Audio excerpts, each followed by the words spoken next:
discuss more about this. These are very important. These are core concepts of Spark. Okay. Now let us say I am writing a statement here. Val R1 is equal to sc dot text file of, let us say I am reading some file from some HDFS. Okay, so sc is a Spark context here, and what type of file we are reading from? We are trying to read a text file. Next I write val r2 equal to r1 dot some transformation. So in the previous class we have discussed already what are the two types of operations we can perform on Redis or any data object. We can perform only two types of operations. What are they? Transformations and actions.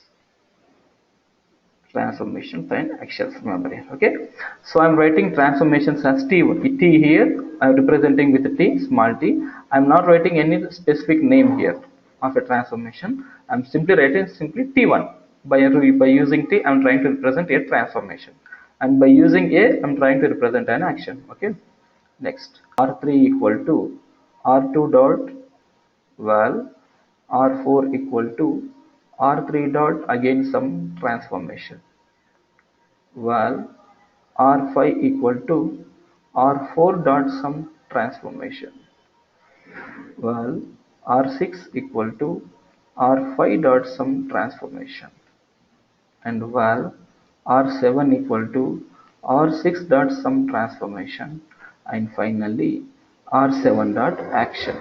Let us say a1 I am trying to represent a, I am using to represent an action. Okay, so whenever an action is performed the flow will stop, remember that. Okay, now in this how many transformations and how many actions are there? Totally one. Even loading of data also is a transformation. 1 2 3 4 5 6 7, totally 7 transformations and one action. Okay, now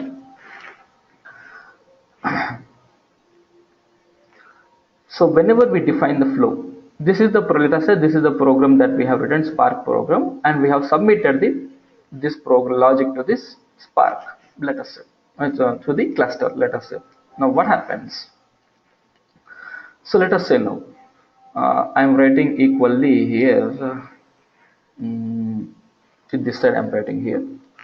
So R1 I am trying to have 4 partitions, let us say 4 partitions, P1, P2, P3 and P4, and R2 also I am trying to have 4 partitions, P1, P2, P3 and P4. Similarly R3, let me write, why? Because it will be very clear. I don't think writing all this is a waste of time.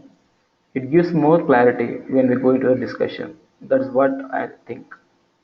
That's why I will be writing all this. P3, P4, R7 is also P1, P2, P3 and P4. So I'm writing here, when I'm loading the data from HDFS into R1, I'm creating 4 partitions for R1. So the partition count is the same number of partitions are maintained for all these RDDs. Okay, so the number of partitions of each RDD are 4 in this case. Now let us say R1 is equal to sc.text file. So whatever the data we have in HDFS, that data is loaded as R1 into the Spark cluster. First statement. Next, what is the next statement? R1 dot transformation is giving R2. So R1 dot, what is the transformation that we are using here? T1. That T1 operation will be applied on P1, P2, P3 as well as on P4 at a time. Okay, this T1 operation will be performed on all the partitions. Okay, not just on one partition, on all the partitions at a time. So whatever the operation we are specifying there, that operation will be applied on the data of P1, P2, P3 and P4, all the partitions. Okay, once all the partitions execute successfully that operation, then again they will generate new information, right? We get some result after performing this operation. That result we are calling it as what? R2 here. Okay, and again on R2 one more operation, T2, transformation is nothing but an operation. That we are specifying an operation. Even that operation T1 given on all RDDs, on all partitions, what is the operation performed? T1. In all the partitions, what is the operation performed? T2. P1, P2, P3 and P4 of R2. It is R2. So it is going the result, give the result as R3. And similarly, T3, T4, T5 and T6. Likewise, what I am trying to say here is, whatever the operations we specify here, T1, we are specifying the operation on RDD, but internally this operation will be performed, will be applied on each partition of the RDD. Okay, each partition of the RDD. So if all the partitions execute successfully that operation, then a new RDD will be created with new set of information. Okay, so R1 is some data, some operation is performed on R1 data, we get some result. That result we are calling it as what? R2. Now please, I am trying to ask a question here, try to answer, please anyone try to answer from here. Okay, so initially R1 is loaded into this cluster. Let us say this is a cluster, all the 4 machines are there. In 4 machines we have these partitions, let us say now. So R1, we are performing one operation. What is that operation? T1. So we are performing on P1, P2, P3 and P4. We are performing some operation. So we got the result as R2. So once we get the result, after performing T1 operation, we get some result. Okay. After performing getting that result, what should happen to the data of R1? Whether R1 has to be there in the cluster or to be deleted.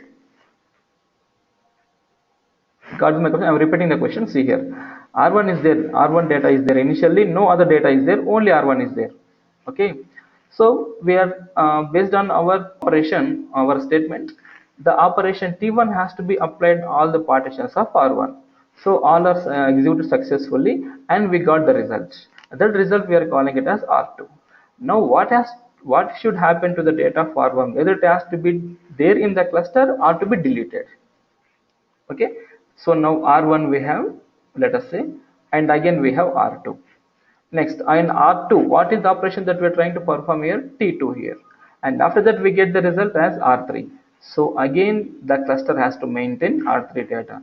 Likewise, it should have the data of all the partitions up to R7. Okay, now let us see what will happen. Let us say if the size of the data of R1 is 10 GB, let us say. Okay, what will the size of R2? More or less. Okay, it will be more or it may be less, may not be same, more or less of that of, or let us say some 5 GB. Here let us say some 10 GB again.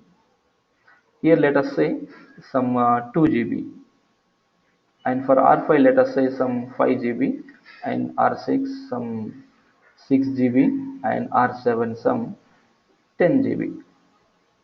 Okay, now R1, R2, 10, 15, 10, 25, 25 plus 2, 27, 27 plus 5, 32 plus 6, 38, 38 plus 10, 48 GB. Okay, is it a good approach to maintain all this data in the cluster? If it maintains, what happens is, so here we are performing the operation on R6 and T6. But what if we calculate the amount of data, for each RDD in this case? Here we have only 10 GB of data in terms of TBs and petabytes also.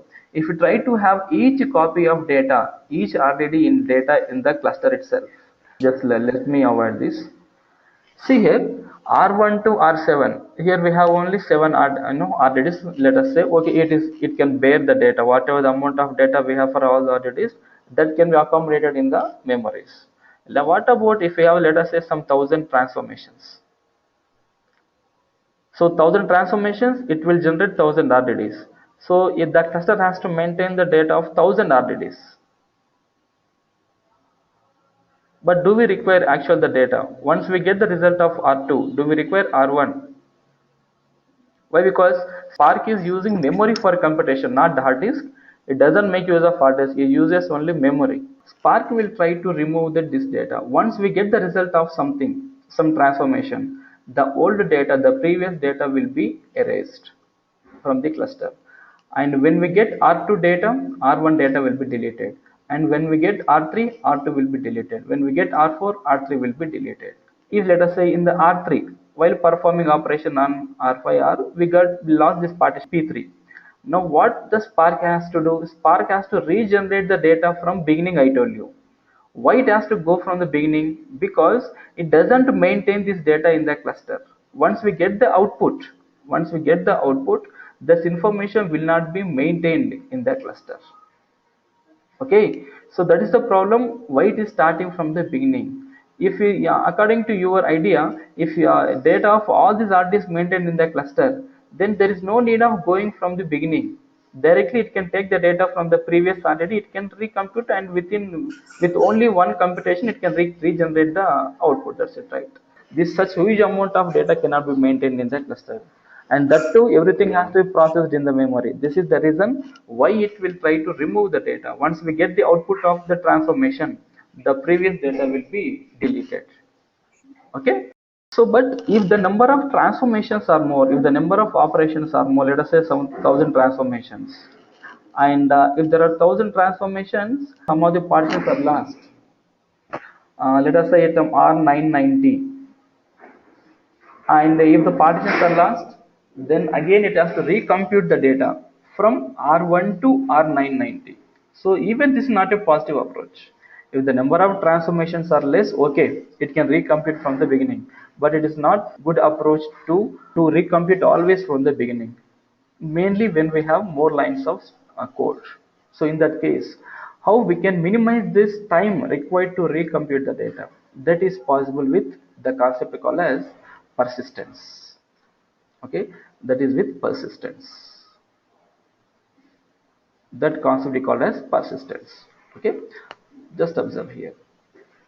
So out of all these, let us say in this example, out of 6 transformations, what could be the problem with regeneration is, if the operations are very complex operations, then obviously they will take some time to recompute the data. If the operations are simple operations, the time may be less, but if the number of operations are more and if the operations are complex, for both situations the time required to recompute the data will be obviously high. So how shall we decrease this? With the persistence, what we can make is, we can make some of the data, some of the RDD's data to be available in the cluster even after its computation. That is, let me show you here. Here we have R1. On R1 we are performing one transformation T1, one operation called as T1. So once we get the output R2, the output of processing of R1, R1 has to be deleted. This is the default, nature of Spark. It will delete R1 and R2. When we perform some operation on R2, if we get the result R3, that Spark will try to remove this R2 from the cluster. This is the default nature of Spark. But with persistence, what we can do is, we can make some of the RDDs to be there in the cluster. We can make some of these RDDs to be there in the cluster even after their computation is over. Okay, so once R1 is computed, we get R2. So R1 is not going to be deleted. We can make that R1 to be available in the cluster with persistence. So here let us say R4. R4 on R4 we are performing some transformation. We get some result R5. So we can make this R4 even after getting the result also. We can make this R4 to be available in the cluster. That we can make by using persistence. So the persistence is not restricted to any one of the transformations. We can make any number of RDDs to be there in the cluster. Okay, let us say in this approach, if R6 partition is lost, and if you're trying to persist R4, that is, if R4 data is there in the cluster, then the recomputation need not to start from the beginning. Where it can restart from, the recomputation can start from directly from R4. With two computations, we get the required data. Instead of going with 6 transformations, we can apply only 2 transformations here. We can get the result back again. Okay, so what we're trying to do here in the persistence, with persistence we are trying to minimize the effort required for recomputation of last data. How we can make is, we can make some of the RDDs, not all RDDs, remember, not all RDDs, we can make some of the RDDs to be preserved in the cluster even after their computation is over. Okay, even after the computation is completed, we can make those RDs to be there in the cluster. Okay, this is called as persistence.